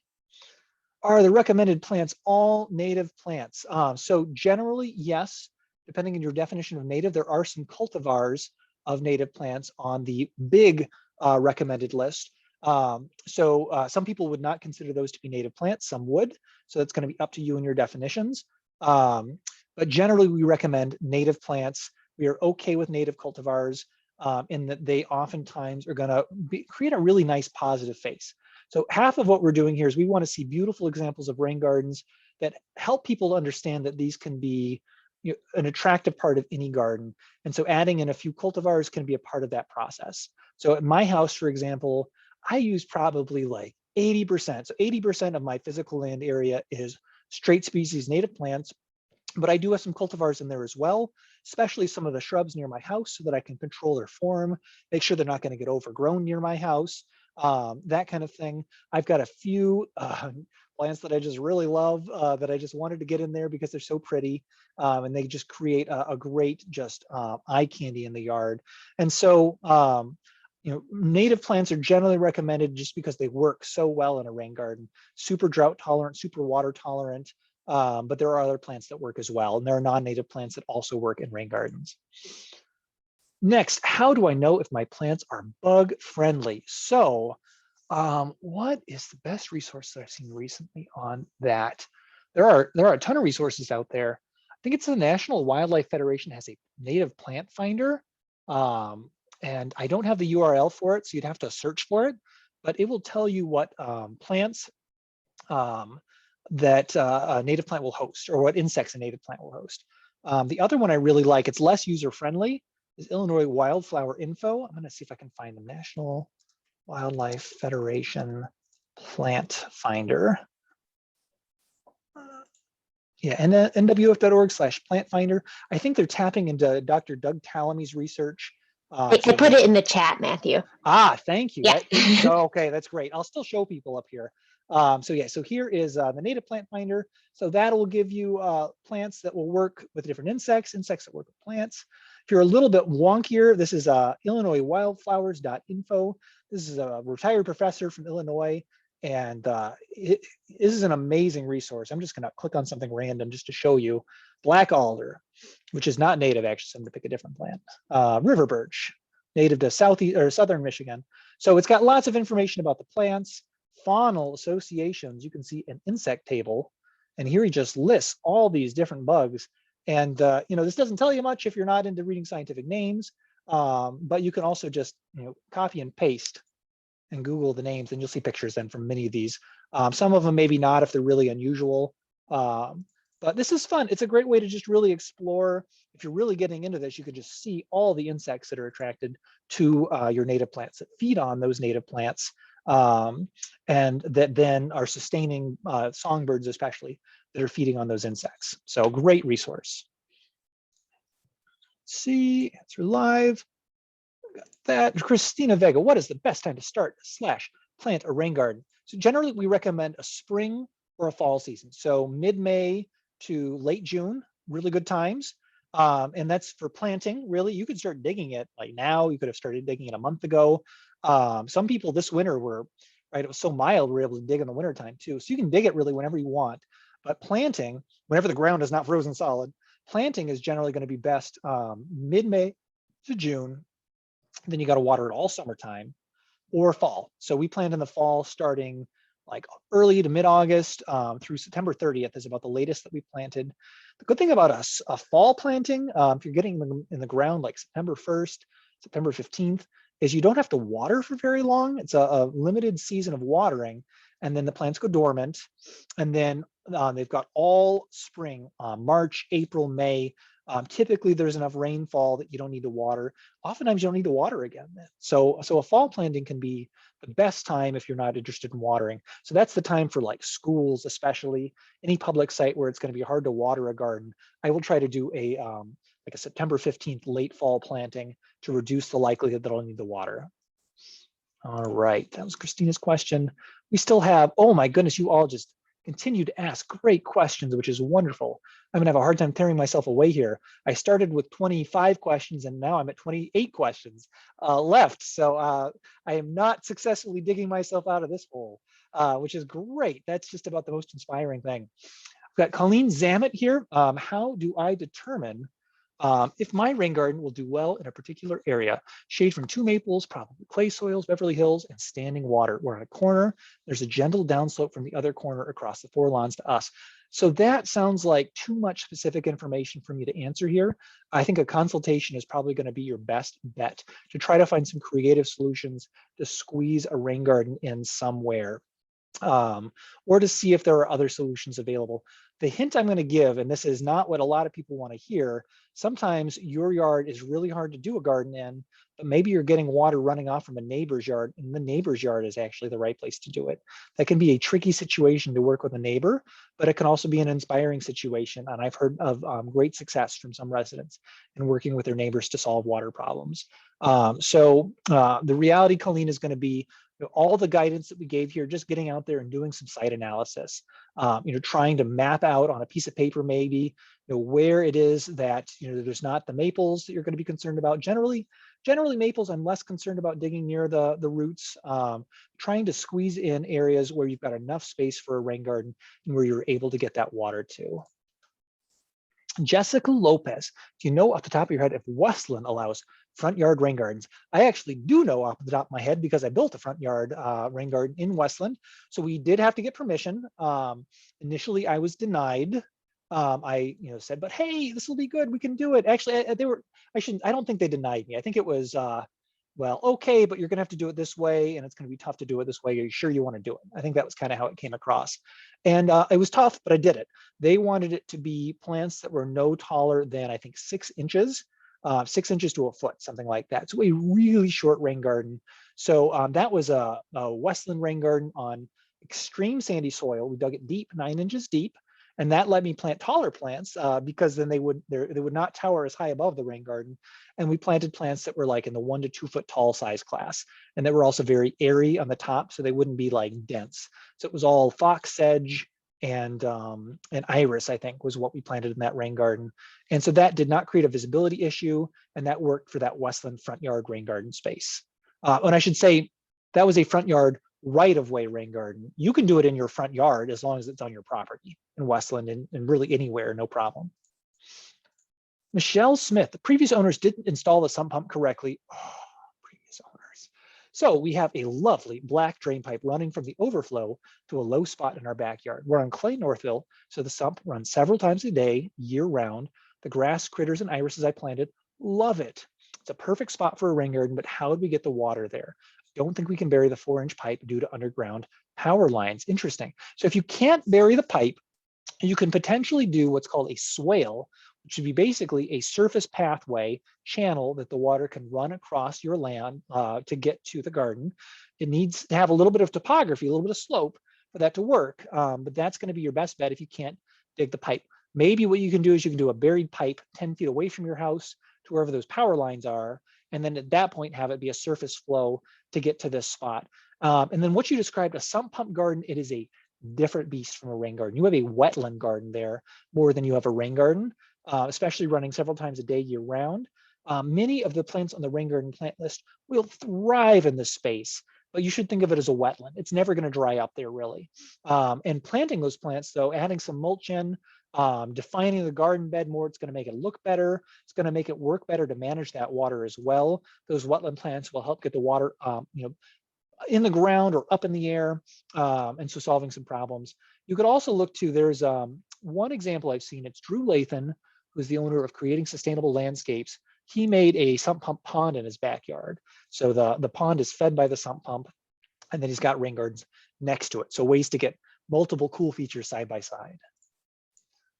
Rachel Sentiment, I'm sorry, I spelled that, pronounced that wrong. Sementilli, Rachel Sementilli, suggestions for building a rain garden on a very flat, heavy clay front yard around the bubbler from the crawl space sump pump. All right, so very flat, very heavy. So you might have to dig more if it's very, very flat, in which case you're gonna have to figure out a place to put the soil afterwards, but that's not insurmountable. The really critical thing is gonna be that sump pump water. On heavy clay, it's gonna be a wetland. So like the previous question, you're gonna be looking at more of a wetland type garden. My house, my sump pump has been running pretty consistently. Mine actually, and this was actually installed as a part of the property transition, foundation repair, my sump pump goes into a dry well. And so that actually takes most of the sump pump water, and then the dry well overflows into my rain garden. So for the most part, my rain garden is not getting that overwhelming amount of sump pump water. I've got a barrier before the rain garden, but then with my rain garden, I've got a lot of plants that can handle a lot of water in the drought as well. So that can be a good way to manage sump pump water in heavy clay through a rain garden. But the challenge with sump pumps is just estimating the amount of water and then picking the right plants to be able to survive in that water. So I would just they take it one day at a time and be careful. You might want to really get a professional to do some of those calculations for you because it's a little more complicated. Anonymous attendee, what if I still have no idea what my needs are or how to start? That is okay. You know, Rain Gardens 101 is designed to get you started. Here's the key. So I've given you a lot of information here, and it can feel overwhelming. What I want you to do is just get out there and follow that raindrop. Just get out there in a storm and let the water fall on your property, fall on you, as long as there's no thunder, and just observe for a while.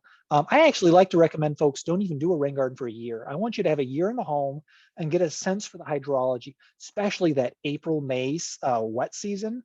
You know, if you know your garden, know your property, through the entire year, but April, May, you are just possibly in for a huge surprise that might completely transform your thinking on your rain garden. So spend a year on the property, watching, observing, and thinking. Your goal is to become an expert on your property, really. You know, I'm a landscape design expert. My goal is, or my requirement is I need to be an expert on everybody's property, but you get to be the expert on your property. So just watch and think and reflect. When you're ready, take the Master Rain Gardener class. It's a 5-part class. You'll get your hand held from start to finish. And so we can work through each hard part and we'll break it down to a lot of smaller parts that might still be difficult, but they're doable and you'll get help. So that's going to be my answer for you. Patricia Green, are there any small trees or bushes that work rather than flowers / grasses? So yes, there are many small trees and bushes that are on that plant list. At Park right now, I am designing at least one garden that's, so at Park, at our office, Plymouth Arts and Recreation Complex, designing 23 rain gardens. I'm doing lots of things. One is I'm going to be demonstrating lots of different pollinator style gardens, whether it's bee, monarch, general butterfly, skipper garden, native bee garden, bird garden. I'm going to be demonstrating all these things. I'm also going to be demonstrating different styles of gardens. One of them is going to be a shrub garden. I'm going to be putting red twig dogwood, yellow twig dogwoods. That'll be a cultivar. I'm going to put in Michigan holly, which is a beautiful native wetland shrub that's got great red berries all winter time. So I'm making it something of a shrub garden. And there are also many other shrubs that can work well in the bottom of a rain garden. There are several trees that will also work well in the bottom of a rain garden. River birch can work well. Swamp white oak can work well in the bottom of a rain garden. Black gum, Nissus sylvatica can work well in the bottom of a rain garden. Lots of options available to you that you can choose from to make work in your rain garden. And a grass texture on the bottom layer, like a sedge with a shrub in it, it's a really nice aesthetic, or a grass texture with trees in it, really nice. Moving on, Mercedes Williams, is it an option to just tunnel water from a problem area to a tree? Areas too close to a house and or a tree. I'm always concerned about the health of existing trees. Some trees are not used to getting drowned in water. And so that would be my major concern. And actually, to step back on my previous answer where I said, You could put trees on the bottom of a rain garden. Just because you can doesn't mean you should necessarily. It can be a little more of a harsh environment on the bottom of a rain garden. That tree might not live as long if it's an extreme environment. So it might be better to put that tree on the edge of the rain garden, on the slope, rather than on the very bottom, especially for heavy clay. That way the tree just has a little bit longer of a lifespan. I wouldn't necessarily just pipe the water to the tree. I'd be concerned about that as a solution. But that said, excuse me, I don't know your house well enough. Maybe there's a reason why that makes sense. So I don't want to tell you no, but what you described there concerns me a little bit. I am running out of steam a little bit. So I've got 22 questions on here still. I'm gonna try to do, it's 1:24, at least the next 5 minutes. If I'm still feeling up for it, I'm gonna go a little farther past that. But I am actually recovering from a minor health problem right now that popped up over the weekend. My appendix decided to need to get taken out on Sunday. So I'm here because this is my favorite thing to do in the entire universe, and I'm feeling fine, but I'm not going to be able to last forever here. So Ann Turnbull, I have a new French drain along my neighbor's cement drive. Will plants grow above the gravel ditch along the lot line above the gravel? Trying to envision this French drain. So for a lot of you out there, you're going to want to even Google what a French drain is. Above the gravel ditch along the lot line. I'm going to say, Ann, I'm having too hard a time envisioning your question.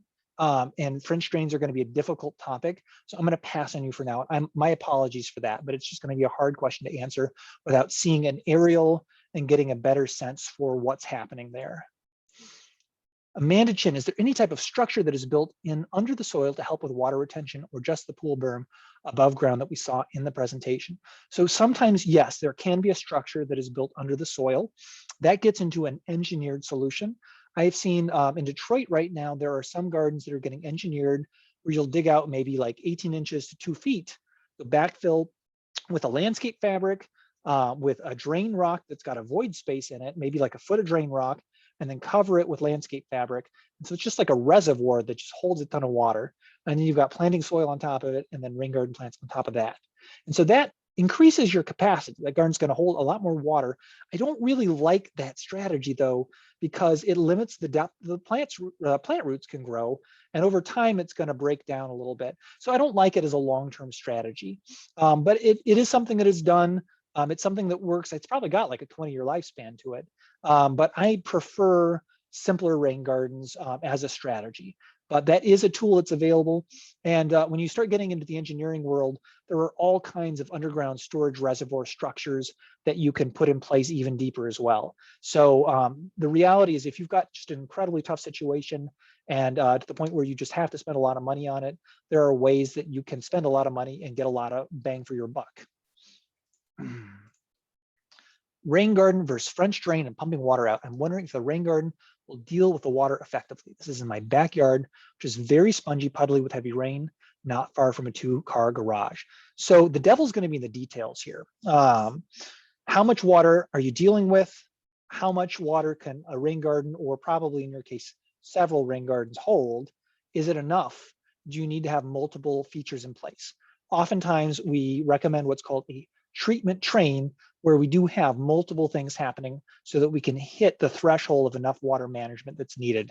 There's one homeowner that I worked with that had a whole French drain system in their whole backyard going around to their front yard. And then we did the rain garden on the outlet of the French drain system. So the water was getting drained out of the back to the front where a rain garden would receive it. So that's an example of a treatment train, of putting two things together. It might be that you've got a rain barrel that's going to overflow to a French drain that's going to go to a dry well that's going to go to a rain garden. Maybe you've got a green roof in front of that. There's all kinds of ways you can train these things together that add expense. The reality is that a rain garden is pretty much the cheapest solution from a, like, how many gallons of water are you storing per dollar invested. Rain gardens in areas that have land are the cheapest solution. In like New York City, rain garden is not the cheapest solution because there's no land available. But in Detroit, Metro Detroit, generally a rain garden is cheap. Anonymous NTV attendees, South Dearborn Heights, part of the area that you're working to help. I think South Dearborn Heights is outside of the Rouge. I think that But that doesn't mean, right, you're here, you're welcome to be here. We've got a lot of resources. You can still sign up for the Master Rain Gardener class. And we've got actually, hopefully next year, and partner with our neighboring watershed groups, we're hoping to roll out something really big that's gonna help South Dearborn Heights more and other communities that are adjacent to the Rouge, that aren't in the Rouge. Madalena Felice, I have a ditch about 40 feet away from my house that separates the street from my front lawn. And when it rains, it fills up and sits till it drains. Ditch is currently all land, no plants, planning on turning it into a rain garden to promote faster drainage, but it would be a very big project. Is it possible to do this in an existing ditch without digging a trench for water runoff from my roof? Yeah, if the water's all getting to the ditch anyways, you don't need to pipe it, right? I'd say, maybe pipe it 10 feet away from your house so you don't have a foundation issue. But if you don't have the foundation issue, then and the water's just getting to the ditch, yeah, you don't need to do anything special unless you want to, unless it's solving like a lawn drainage problem. And then in that ditch, it's already a ditch. You don't need to dig it necessarily. It's just going to be really converting it to plants that can handle all that water and that will hopefully have deeper roots that will help punch through the soil and get the water to soak in faster. And then also these native wetland plants, they actually evaporate I think it's about a quarter inch of water a day just into the air. So native wetland plants help to just get the water out of the system. And so transitioning the vegetation is going to be key. Simple way to do it, if the topography is looking good, might be just to like lay down some cardboard to smother the grass, lay 3 inches of mulch on top of the cardboard and plant it. The cardboard will kill the grass without you needing to do any herbicides or anything like that. The mulch will help the plant survive. Shredded hardwood is best in really wet areas like that because it doesn't move around. A chipped mulch will move around and be a problem. So that would be a great way to convert that ditch into more of a native plant landscape. Your key is going to be how deep is the ditch. If it's like 18 inches of water, that is an extreme amount of water. And we're going to be talking picking special plants that can handle that much water. Okay. Patricia Green, what do you recommend for yards that have French drains and a storage tank, but still have flooding? And then Patricia follows up, lol, check city ordinances before building swales or planting in the right of ways. Yeah, that's probably from the question earlier. Definitely check city ordinances. Every city is going to be different. I do not have all 48 Rouge communities memorized. So always check those city ordinances. What do you recommend for yards that have French drains and a storage tank, but still have flooding? So more storage treatment, right? If the French drains and the storage tank aren't enough, then you need to figure out something else to do with the water. So whether it's more of those kinds of strategies, whether it's a rain garden, whether rain barrels can be a part of it, but the reality with rain barrels is oftentimes April right now is the floodiest. That's not a word, but floodiest, I guess, is what I'm going with. Floodiest time of year, but it's kind of early for a rain barrel with a freeze-thaw cycle. So it's going to be trying to find other ways to soak up more water, or it's learning to live with the water. I showed that picture of my backyard earlier, right, with the big old flood, and I laughed about that water trying to get me. The reality is that I'm going to be a little sad if that water doesn't come back, ironically, because it was far enough away from my home that it wasn't actually creating any property damage threats. And my 2- and 6-year-old daughters love that puddle. They just love it. It's their favorite part of spring, splashing through that puddle. So I'm going to be a little bittersweet if that water goes. So if you have a ton of water, and if you've done everything you can, and if there's literally nothing more you can do, then it's going to be thinking about how to find a way to live with it. And so it might be, and there was a family in Farmington Hills that I recommended this to. Their backyard is a wetland, right? Like half of our homes here in Southeast Michigan were built on wetlands and are going to behave as wetlands no matter what you do. That's just going to be something of the reality of some homes. Theirs was an especially low part. There was nothing much to be done. And so what we talked about was basically carving out, where do you want in your backyard a space for you? Where does it need to be dry? And where can you live with it being wet? And then we plan for modifications such that it's still going to be wet in some of those areas for much of the year, part of the year, but there's the spot that they want to have dry that's going to be dry. So that might be a level of just reconciliation that you need to arrive at. Or, maybe it's your neighbors. Look at your neighbors' yards. Are they contributing to your yard as well? Is water draining to your property from off property? Right now, the laws, the rules in Southeast Michigan mean that there's really no accountability or responsibility that your neighbors might have towards solving these problems. Unfortunately, they ought to be responsible for their water. They are not allowed to send new water to you oftentimes, but even that, like, people get around that. There's a lot of problems with people expanding their houses into McMansions on their property and creating water problems for their neighbors. So those are some of the things you might look at. I am almost running out of steam. Joy Francis asked about capturing driveway water. I'm going to say go back to the pictures that we showed. Let's see. Hey, Matthew. Yeah, what's up, Laura? Hey, okay. Well, a few folks are asking where they can watch this. Hear your nuggets of wisdom after, because this is being recorded. Where will it show up? And where is the evaluation as well? Sure. So the evaluation, and I will say, I'll do the evaluation first because that gives me time to fix it if people on the call tell me it's not working. The rouge.org/eval is, I think it's on the screen share, hopefully. That's going to be the way to go. Can you pop that into the chat, Laura? And yeah, I sure will. But it's the rouge.org/eval, EVAL. Got it. Thank you. That should get you there. And if you want, that's going to take folks to a Google Sheets, or no, not a Google Sheets. What is it? A Google survey. So you could also just pop the link directly into the chat there. But the rouge.org/eval should work. So that's going to be how you evaluate this workshop. Your comments, your feedback, helps us all move together forward as a community. And then at the end, when you submit, you're going to get a link to the door prize submission form. And then where you're going to find this. So it should be already on Facebook Live. We're recording it on Zoom as well, and we'll post it to our YouTube page and then share that to Facebook as well. So it should be something that you should be able to find. You can get to our YouTube page by visiting therouge.org, and there's going to be a link on there to YouTube as well. All right. I'm going to just skim through and see if there's any other big questions I can answer quickly. Rachel Cementilli asked about the best type of mulch to use. Shredded hardwood mulch is by far your best mulch to use.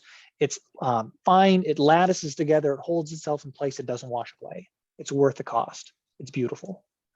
Amanda Chin, high school teacher here. I want to convince admin to allow a rain garden on campus. I have worked with several schools to install rain gardens on their campus. So I'd say talk to me, let me know where you're at, and then I'll keep an eye out on future grant applications. I might be able to help you, or I can help you find grant resources. I'm actually going to be building one at Pierce Middle School in Redford over the next year or so, and it just so happened they fit perfectly into a grant application. So let me know, we'll see what we can do. But if not, I can help you find grant applications as well.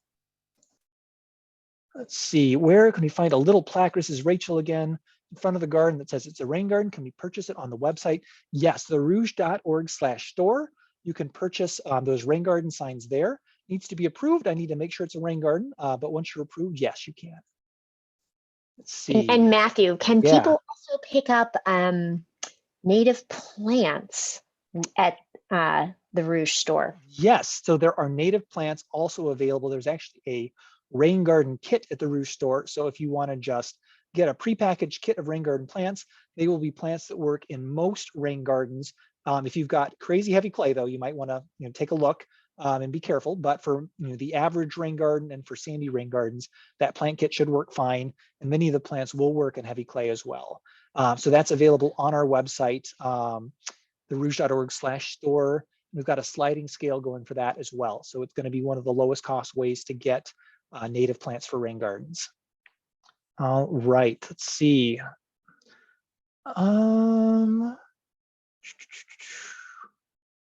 Someone asked if a rain garden can be used in a yard that uses pesticides on their lawn. The answer is yes. I have never heard of a problem of lawn pesticides running off and killing the rain garden plants. So that shouldn't be a concern. We, rather you have a pesticide-free lawn, but if that's what you need, then yes, a rain garden can work in it. We're a big tent here. Whatever your needs are for your landscape, there's a way to make a rain garden work with it. Let's see. Mary Tresiak, during heavy rains, my street floods badly. The water crosses the sidewalk and starts to come up my front lawn. Would a rain garden be okay being inundated in that way, or should I avoid that area? So if you pick the right plants, some rain garden plants can be under 6 to 12 inches of water all year long. So there are plants that will work in that area, but you'll need to pick plants properly for it. And hopefully your community will help. A street flooding issue like that is going to be an infrastructure issue. And it might be that bigger investments are needed to help solve the street problem. Let's see, Molly Masson asks, if I were to put the rain barrel in the front yard attached to my gutter system, would the city give me a problem? So I often get these questions about rain barrels. Are they legal? I have never found a city in Michigan, and at this point, really in the US, where rain barrels are illegal. Rain barrels are legal, and they are encouraged in all Rouge communities that are members of the Alliance of Rouge Communities and in communities beyond that as well.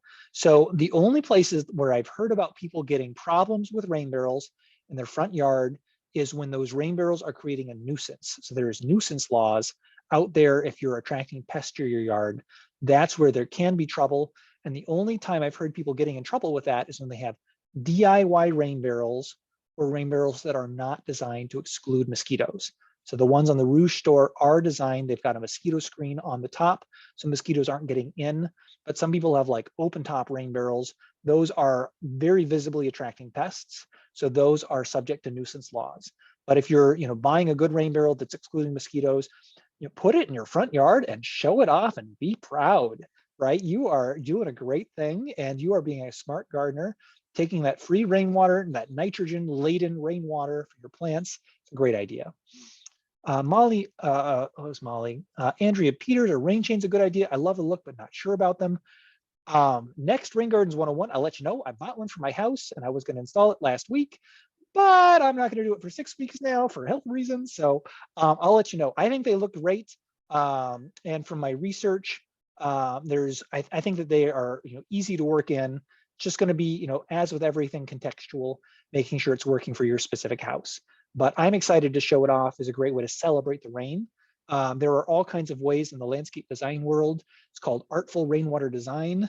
It's the forefront of landscape design right now. It's the idea that water is beautiful. Water is a fundamental human value. Water is amazing, and we should be celebrating water in all of our landscapes. Whether it's high design, extremely expensive, cultural centers, businesses, institutions, down to homes. We should be celebrating the rain, and rain chains are a great part of that. All right, Angela, can I still get benefits of capturing rainwater from a neighbor's driveway if my garden would be about a foot away from their driveway?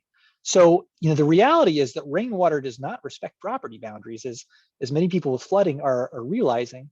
So there's nothing wrong with capturing that neighbor's water.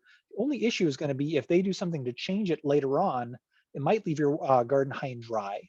But that's going to be the downside of doing that. But if it makes sense to capture your neighbor's driveway, more power to you. I think that's a great thing to do. It's doing your part at your home, helping with a problem, and oftentimes it's making your neighbors' lives easier as well. It can be a great way to be very neighborly. Ken Firestone, what about weeds? Aren't they native? Well, it depends on the weeds and how you define native. Many weeds are from Europe. Many weeds are from the United States. Many weeds are great plants. Many weeds are terrible plants. So it's really what do you want? Plant the garden you want. Make the garden work for you. If you like weeds, then by all means have weeds. It's like wild strawberries, like maybe one of the worst weeds in some people's lawns. It's a great rain garden plant along the berm area. I love it. So it just really depends on the plant, depends on what you want. Be happy. Lori Trapp, what about moles, groundhogs, and raccoons? Can fencing be used to help until the plants are mature? Answer this, my apologies. So this is one, I have not had the actual experience with moles, groundhogs, or raccoons on any of the rain gardens I've built, nor have I heard feedback from any residents, nor have I ever heard anyone talking about that. So I'd say this is a shout out to anyone listening that if you have a rain garden and you have those problems, let me know.